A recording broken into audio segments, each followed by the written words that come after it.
Là, pour moi, c'est juste normal en fait de faire ça, de changer de nom parce qu'on change d'équipe. Maintenant, bon, est-ce que ça va continuer comme ça? Je ne sais pas.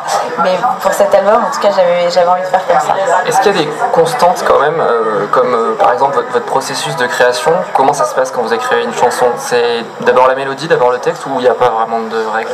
Il n'y a pas vraiment de règles, mais c'est vrai que j'ai toujours cette petite recette où je me mets dans mon home studio et puis je commence surtout par des productions parce que c'est ça que je préfère faire, c'est trouver un son de batterie, trouver des sons de synthé ou de guitare, savoir quel instrument je vais utiliser, quelle ambiance je vais faire, et après les paroles, les mélodies arrivent ensuite en fonction de l'instrumental que j'ai trouvé.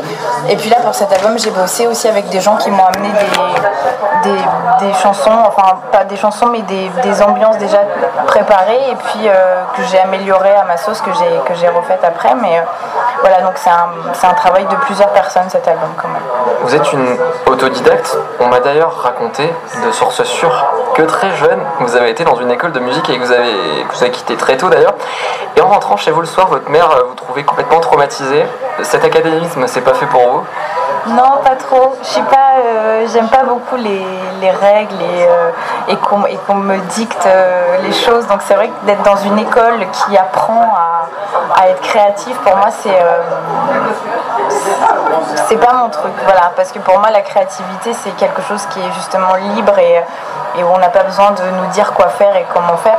Maintenant techniquement, prendre des cours de chant c'est des choses que j'ai fait, mais pareil, je suis pas très assidue quand il s'agit de technique en fait. Je préfère être libre dans un truc créatif et me laisser aller vraiment dans le ce que je veux faire. Voilà. Et maintenant, il y a donc le projet solo, on y revient, ça commence en novembre dernier, donc presque un an avant la sortie de l'album. Il y a un premier titre qui a fait surface qui s'appelle Si j'essaye. On peut dire que c'est une sorte de manifeste, une déclaration. Moi, de Jenaya, chanteuse de Superbus, je vais devenir Jenaya, chanteuse tout court. Pourtant, le morceau n'est pas sur l'album. Pourquoi? Je sais pas, parce que j'ai l'impression que quand je fais des titres, une fois qu'ils sont sortis, pour moi, il faut passer à autre chose. Et celui-là, c'était vraiment pour marquer un départ et de me dire, allez, alors si j'essaye autre chose, qu'est-ce qui se passe? Et c'est vrai que c'était une période, juste avant que ça sorte et que je l'écrive, c'était une période de ma vie où, pour de vrai, j'ai essayé des choses. J'ai essayé de voir autrement, de faire des choses complètement différentes, un peu risquées aussi. Et du coup, je sais pas pourquoi je l'ai pas mis sur l'album, peut-être juste parce que voilà, il était déjà sorti et que je voyais pas l'intérêt en fait. Dans ce disque, il y a beaucoup de chansons à propos de la vie d'une jeune femme de 30 ans qui aurait pu être vous ou n'importe quelle autre femme du même âge. Mais il y a aussi des titres qui parlent du temps passé, de ces 15 ans de carrière du coup, un petit peu comme tous les étages où j'ai voyagé. Quel regard vous portez sur ces années écoulées? Ça me fait sentir un peu vieille si j'y pense. Je ne veux pas y penser, mais c'est vrai que j'ai commencé très tôt et en fait voilà, c'est peut-être ça c'est pas un regret, mais c'est peut-être ça le truc que je trouve un peu difficile, c'est d'avoir commencé très tôt parce que finalement j'ai déjà fait beaucoup de choses et aujourd'hui je me retrouve à 30 ans et j'ai envie de faire d'autres choses différentes que j'ai pas encore essayé. Donc c'est vrai que et puis plus on avance dans la vie, plus ce champ se réduit, donc il faut trouver toujours des nouvelles techniques pour s'amuser et puis pour prendre du plaisir. Donc c'est vrai que si j'avais commencé un petit peu plus tard, j'aurais peut-être moins eu ce problème et aujourd'hui je vivrais les choses un petit peu plus légèrement. Mais voilà, cet album pour moi, voilà, c'est un nouveau, c'est quelque chose de nouveau pour moi, donc ça me fait plaisir de le faire. Il y a un côté énervé, presque girl power dans des morceaux comme Elle a balancé ou Animal, qui est le duo avec Matt Bastard des Skip the Use. Au final, c'est une constante depuis Chikumba, au final, ce genre de thème. Vous qui êtes une femme qui a évolué dans un monde d'hommes, est-ce que vous vous sentez parfois féministe? Ouais, complètement. De plus en plus d'ailleurs, je sais pas pourquoi. Mais c'est vrai que je me rends compte que il y a un décalage, quoi. On a un décalage avec les garçons, on a un décalage de plein de choses. Il y a encore plein de trucs inégaux et c'est vrai que j'ai ce truc-là en moi où j'ai envie de prouver à des mecs que je suis capable de faire comme eux, voire mieux qu'eux. Et j'ai toujours eu ça. Donc ça doit être ma part garçon manqué. Et puis c'est vrai que d'évoluer dans un milieu de mecs tout le temps, tu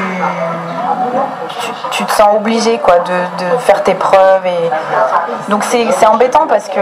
Mais comme un garçon le ferait s'il était toujours entouré de filles. Quoi. Donc il se sentirait obligé d'être un petit peu fille de temps en temps et d'avoir les mêmes discussions.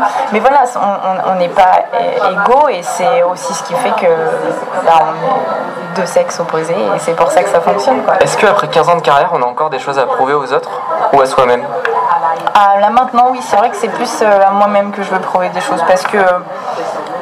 Mais ça a toujours été à moi-même en fait que je voulais prouver des choses. Donc oui, on se dit que 15 ans, au bout d'un moment, ça va bien finir par forcer le respect de ceux qui n'auraient pas forcément aimé Superbus ou même juste moi. Donc la durée fait qu'on respecte, ouais. Mais là, ouais, j'ai envie de me prouver que je suis capable de faire sans mes copains, que je peux discuter toute seule, que je peux avoir des idées complètement toute seule, prendre des décisions toute seule, affronter les choses toute seule. Donc cet album, il me sert à ça en fait. C'est vraiment l'analyse sur moi-même. Ouais.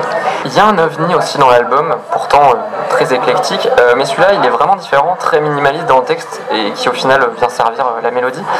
Une chanson chaude et moite. Et qu'est-ce que c'est ce On se connaît pas? Ah, chaude et moite. C'est vrai. C'est parti d'histoires un peu vécues, je pense qu'on le fait un peu tous, se faire des petites histoires virtuelles et c'est vrai que maintenant avec tous ces réseaux sociaux on a l'impression qu'on connaît des gens, qu'on leur parle et d'ailleurs j'avais vu ce film qui s'appelle Her, très difficile à prononcer et pour moi c'est ça, c'est-à-dire que je pense qu'on peut tomber amoureux d'un ordinateur ou qu'on peut tomber amoureux de quelque chose de virtuel qu'on connaît pas du tout et cette chanson voilà elle joue vachement avec les syllabes et les mots mais elle part de ça en fait, de vraiment ce truc où on est devant son ordinateur, il se passe des choses avec quelqu'un, c'est interactif, mais finalement on s'est jamais vu et on se connaît pas du tout, donc ça peut être dangereux. Jennifer Ayash, merci beaucoup. Merci beaucoup.